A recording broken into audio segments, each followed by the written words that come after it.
And what I will just say is to her and other young women, just be careful when it comes to dealing with dusties in our community and any community. Because this beautiful young lady not only risked her life to help someone who is a convicted violent offender, but she also risked her reputation and her good name.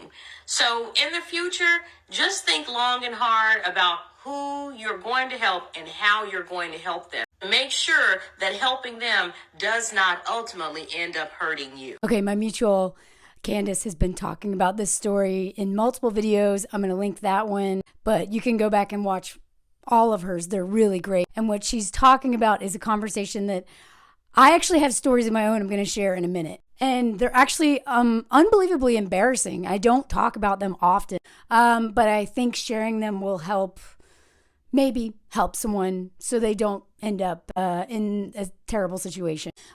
Just to recap, so that content creator that she's talking about raised like $400,000 for this homeless man that she was trying to help. I don't know, she offered him tea or something one day, and then it turned into this whole thing, and she started a GoFundMe and blah, blah, blah. And then, of course, not very much long later, people are like, I know that guy. He almost beat a woman to death. He also went to prison for, stabbing a man in the neck with a screwdriver. He has a long history of violence, but because he's an old man, and she's a young woman.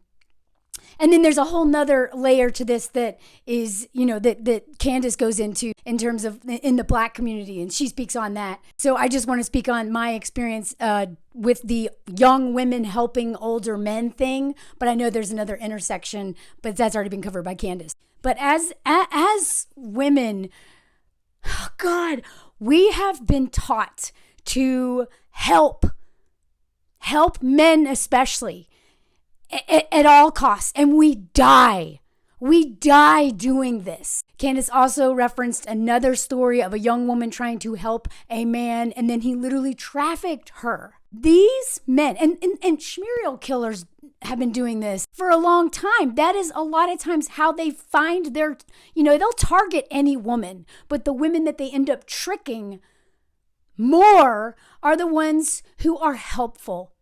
And so I hope, if nothing else that you get out of this story, it is stop helping men. Stop. In every way possible. Stop helping them. Because the most dangerous, violent ones are testing us. That's literally what Bundy did. He would fake some sort of thing with his car and be like, hey, can you help me?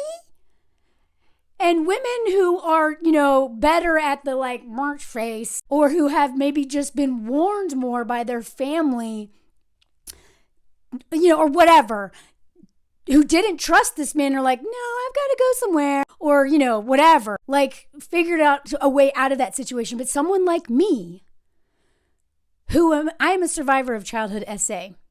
And so I absolutely believe that it kind of set me up to have a target on my head. And I don't say that as I'm a perpetual victim. It is I was groomed from an early age to trust men and their intentions. And then no matter how many times they screwed me, I still didn't trust people who were trustworthy and always trusted people who were not. And so learning how to undo all that trauma has been like learning how to walk on my legs after walking on my hands my whole life.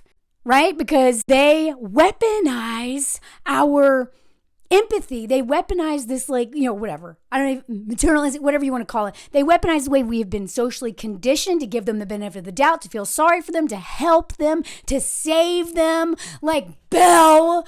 God, every Disney movie is a woman saving some loser. I mean, in Aladdin, didn't she end up with a dude who was a thief? Or something? I don't know. I gotta watch all those movies again. But all of the women end up with trash in every movie. And it's always because we're supposed to save them. And then we get blamed for their behavior when we don't. But never rewarded for anything, any positive influence. But the conditioning under patriarchy to help men in need. It is so, this is literally why we're in this whole thing, but I really want women to start to see older men as a huge danger. Please Do not think just because they're older that, they're not a threat to you. I've done videos before about how domestic violence is really bad when men retire. These men who may have never been violent before, all of a sudden will find a way to beat their wives with a cane or whatever. Not too long ago, a man, a wife called the police and they came over and then they left and then he literally shot her. So old men are just as dangerous as young men. Do not underestimate their strength.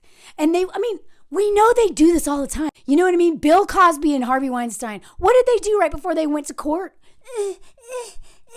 Right? They show up with a what do you call it? A walker. Now all of a sudden they're just these poor old men. They can never hurt a fly. Old men are predators. Every single one of them until proven otherwise. And, that woman, that content creator, she was lucky, but she almost ruined her whole reputation trying to raise money for this man who ended up being a violent criminal. And she's so lucky she's alive. Honestly, she may not have been if she hadn't been recording everything all the time and didn't have this enormous following of people looking and making sure she's updating. But I just want to give you a couple of examples. And again, these are really hard stories to tell. I think I've only told one of them before, I think.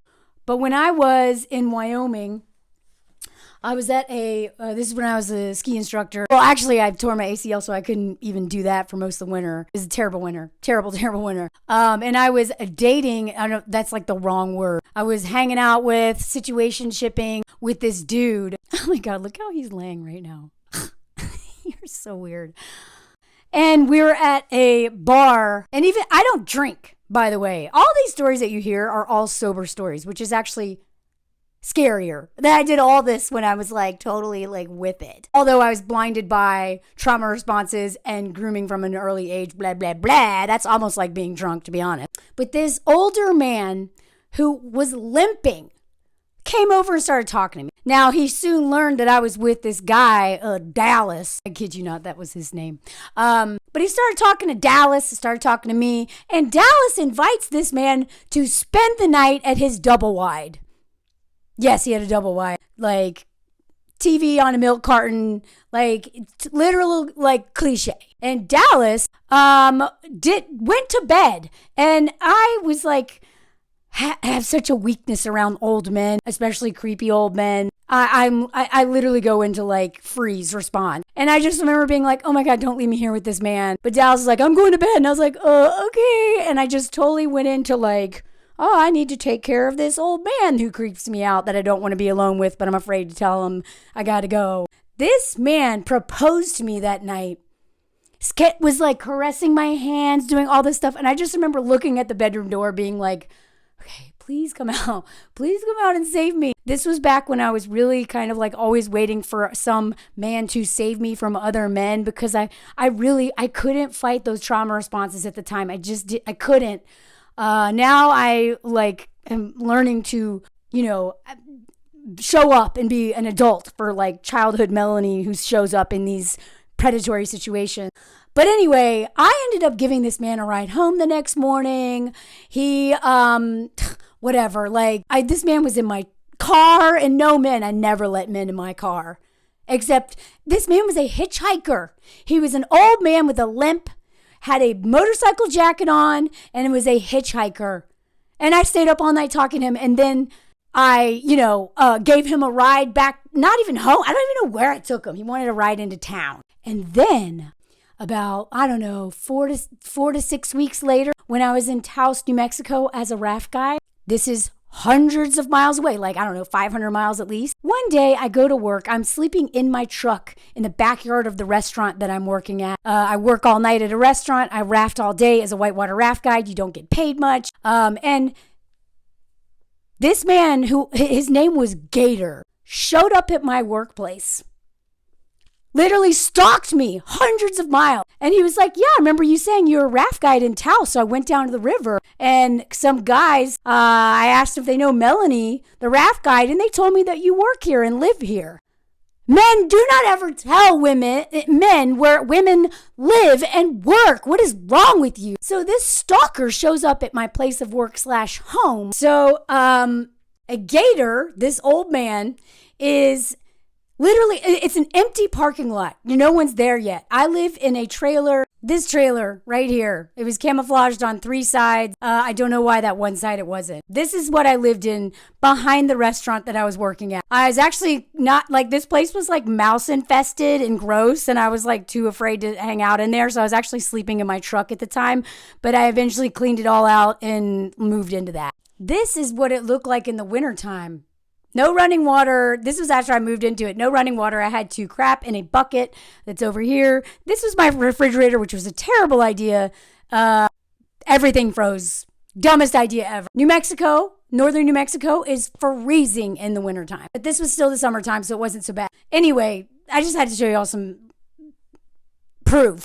Just also to set the scene. So this man comes to my restaurant as soon as it opens. And it never occurred to me to tell my boss, who actually trusted a lot. He was almost like a big brother figure to me. Never occurred to me to tell him that I'm scared of this man. I kind of hinted at it, but I didn't straight up say this man stalked me 500 miles. I don't know what he's doing here. I'm scared. Never said that. This man told my boss that he was my friend from Wyoming. And I'm like, So he sat at the bar all night, annoying the bartender, watching me all night. Now this is before I realized that a lot of how much my gut is tied to my trauma, because I actually ended up throwing up in the bathroom several times that night because I had this knife thing happening in my gut. I was just having a visceral reaction to this man. At the time, it never occurred to me that my body was like, bah, bah, bah. I was like, I just got sick. Oh, well, gotta work. So after work, I just remember us sitting around, this crazy man, old man, and his little, I don't know if he had a cane or what, I forget, sitting at the bar, annoying everybody. And I'm really embarrassed by him. And it never occurs to me to ask for help. And I remember just thinking why won't my boss help me? But he didn't know. I mean, obviously, men, y'all need to be more intuitive. You need to pay way more attention. There's so many times that women are visibly uncomfortable and y'all are just bah, right? But obviously, it would have helped if I had told him that this man had stalked me. So me, being the person in all of my trauma responses, was like, well, you can sleep in the trailer. And I'll sleep in my truck where I always sleep. And we went back and forth because he didn't want to sleep in the trailer, not without me. La la la. And I was like, I'm not sleeping in the bed with you, blah, blah, blah. Whatever. Anyway, I don't remember the whole conversation, but basically this man talked me into letting him sleep in the back of my truck with me. And I literally was just in robot mode. I hated this man. He was like, no, it's okay. I own a diamond mine. I own a diamond mine in Colorado. I'm going to buy you a new truck and all this stuff. And then I was like, okay, well, I'm pretty broke right now. I could really use a new truck. Okay. And this man literally spooned me all night and pet my hair. And I just remember his white nasty socks. Luckily, he never took his clothes off. He never kissed me because I had my back to him the whole time. I was so scared all night. And it wasn't until the whole time, I'm just thinking somehow I'm helping this man, right? This poor disabled man who doesn't have a home and he's old. He needs a place to stay. He needs a ride. He needs I am so lucky I am alive, y'all. And it wasn't until the next day at work when I told my friend Dawn, who is a raft guide, and she's like my aunt, and she's the woman who doesn't trust men at all, who keeps all women safer. And I just happened to mention, I don't know. And she was like, wait, what? Who stayed at your place last night? I was like, oh, this guy named Gator. And I'm trying to because I feel silly and stupid. And she was like, what do you mean a man stayed at your house last night? Or in your truck last night? Who is this man? And I was like, I can't lie. So I just kept telling her more. And she was like, I don't care if he bought you 10 trucks. This man is a stalker. You tell me exactly where, she was just like, no one's hurting my Melanie. This is also the woman that helped me when my ex, many years later, was abusing me. And she was the one who, oh God, we need more Dawns. We need more Dawns. I want to be someone, hopefully am the Dawn to many women out there. I try my best to be, because I understand men through terrible experience to not trust them because they exploit our trauma responses. They exploit the threat of violence from all men. They exploit your history of violence and the threat of violence from men in your home that maybe you were raised with, or any of those ex-boyfriends or husbands or whatever. They exploit all of it. They know exactly what they're doing, and they are banking on us helping them. Don't believe it. Do not help any of them. I don't care how old and feeble they are and no, they're lying. Luckily, I never heard anything from Gator ever again. But I'm really embarrassed that I let this man stay in my trailer. But now that I understand how trauma responses work, and freeze responses and fawn responses, I get it. Okay, I'm like forgiving myself. But then there was another old man. There was another old man who just couldn't get sober in town. And I was really struggling with like bulimia at the time. And so I would go to some of these recovery meetings that were full of men. And this one old man, they can smell people like me. And he targeted me. And after the meeting, he took me out to a bench and took off my glasses and started touching me. And was like, I need your help. I'm going to go drink. I'm going to drink. And of course, I centered his safety. It's not his safety, but that's what I told myself. I centered his everything, his well-being over my own life. And it was, my mentor at the time was like, if you ever see that, if tell me who it is. Basically, she took me to a place where she knew he'd be. And she was like, I want you to go up to him and I want you to tell him that I'm looking out for you. And I want you to tell him that you're never, ever, ever going to talk to him again. And if he ever talks to you again, you know what I mean? Like, she didn't want to take away the power of me having that moment. But honestly, she should have just handled it for me, because this woman and all of her trauma responses, especially around predatory old men, which I later realized I have so many men from my childhood who did stuff to me, including a man who picked me up from the bus stop and took me to school a lot whenever my sister wasn't there to look out for me. Like, I started to remember all this stuff, and I'm like, oh my God, I've been preyed on by old men my whole life. Anyway, I went up to this man. I was like, you can't talk to me anymore. I'm not allowed to talk to you, but I'm really, really sorry. And then I gave him a hug. I'm sorry. Okay, why am I telling you all this? One, I want people who judge women who are doing this kind of behavior to understand that most of this is trauma responses. We are not dumb. We're not dumb. We are giving men the benefit of the doubt because we've been groomed to do that more than the maybe average woman through experiences. We also, I don't know, my sister has always been the protector, and me, I've been the one who's like, yeah, but everyone, I want to see the best in everybody. Like, I don't know why, because actually with my nieces, one of them is just like that. She just trusts everybody, where the other one is like, gives everyone the stink eye and like has really good gut instincts about people. I don't know, like part of this may be like nature, nurture, whatever, but I'm telling you this story, one, so that you please don't judge women who do this. You don't know their story. You don't know how many men have done this to them, and they don't even, like, they're not even there.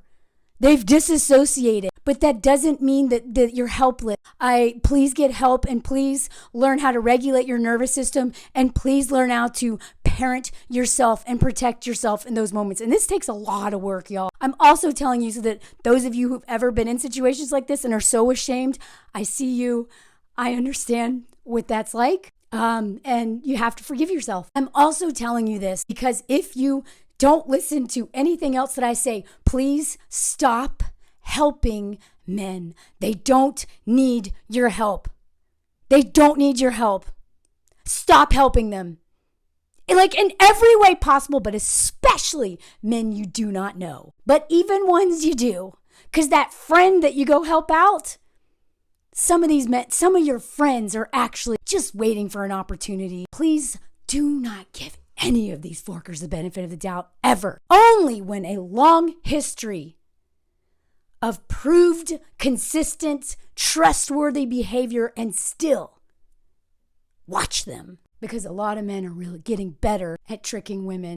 Patriarchy white supremacy culture, all this stuff, it just keeps adapting to survive. So we have to adapt to fight it. Do not ever underestimate old men or any man.